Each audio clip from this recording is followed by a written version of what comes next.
Some of you might be looking at your week and saying, all right, I haven't moved forward. I tried, or I've got some things out there and I haven't moved forward. But you didn't go backwards.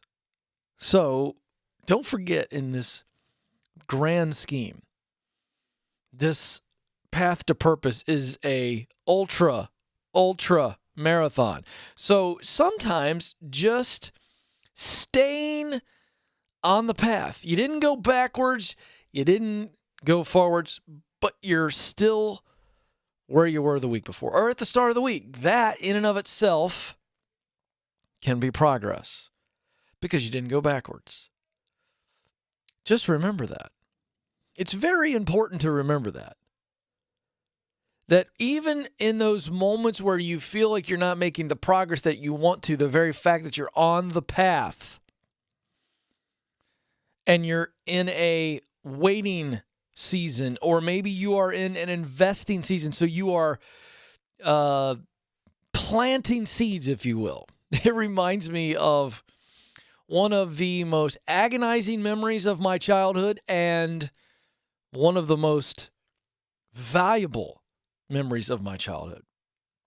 I think my brother and I have a younger brother, 3.5 years older than me. I think we were about 9, 10, I was 9, 10 years old. And I take that back. I was 11. And my mom and dad decided, they had a nice little tract of land. We had a nice little backyard.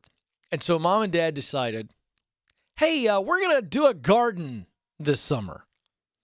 Oh, boy. So when you're 11, you first hear that news and you go, all right, great, fantastic. Go knock yourselves out. Until dad goes, all right, grab the equipment. We're going down. I'm going to use the rototiller. That's the first time I ever heard the word rototiller. You know what I'm talking about, don't you, Joe? And I watched my dad wrestle with that. That was entertaining. That was the fun part of the memory, watching my dad out there just getting abused by this machine. So anyway, to his credit, they get the garden set up, and then it became this almost nightly thing during the summer that me and my brother were doing something. I mean, we were young. I'm 11, he's 8. But we were picking potato bugs off of potatoes, and oh my gosh, bent over backwards, picking weeds, planting seeds. I remember the first time I had to plant seeds, I was so mad because it felt like these rows were miles long. I had to walk. My dad had these perfect little trowels and in the dirt, and I had to walk in with these seeds and plant these plants by hand.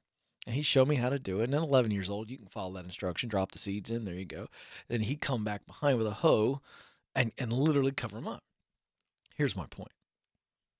It was agonizing for me. I look back on those summer nights and those days and those weekends and all because mom and dad wanted to prove that they could grow their own plants. And so I remember first thinking, this is crazy. This is awful. And I remember in the first week or two, we put stuff out there, nothing there. And by the end of summer, everything was there. And through the fall. And then the next spring, it was unbelievable.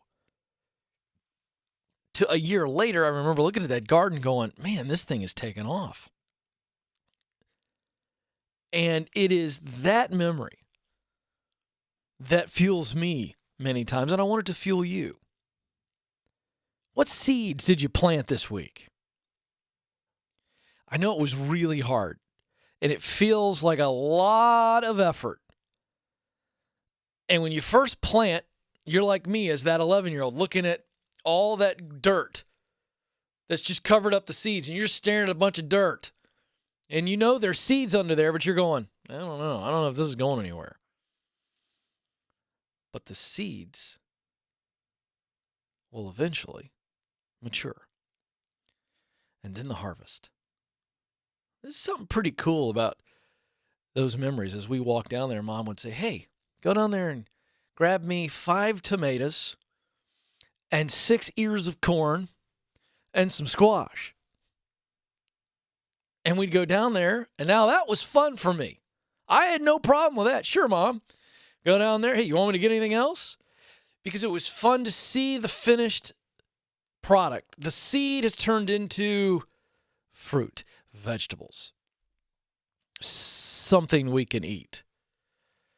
And so if some of you are in that season where you've done all this back-breaking work just to get the field ready, maybe next week you're planting seeds, and then you're going to have to water, and then you're going to have to pick weeds, and you're going to have to keep the pests away and build the fences. Oh, don't get me started on chicken wire that I had to string around.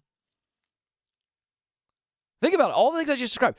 This is all hard work that must happen in order to be able to harvest, to pick the fruit, to pick the veggies, to eat. So, some of you are feeling like 11-year-old Ken, who was just put out and agonizing over the hard work with nothing to show. But if you plant the seeds, you do what you have to do, you're going to reap the reward.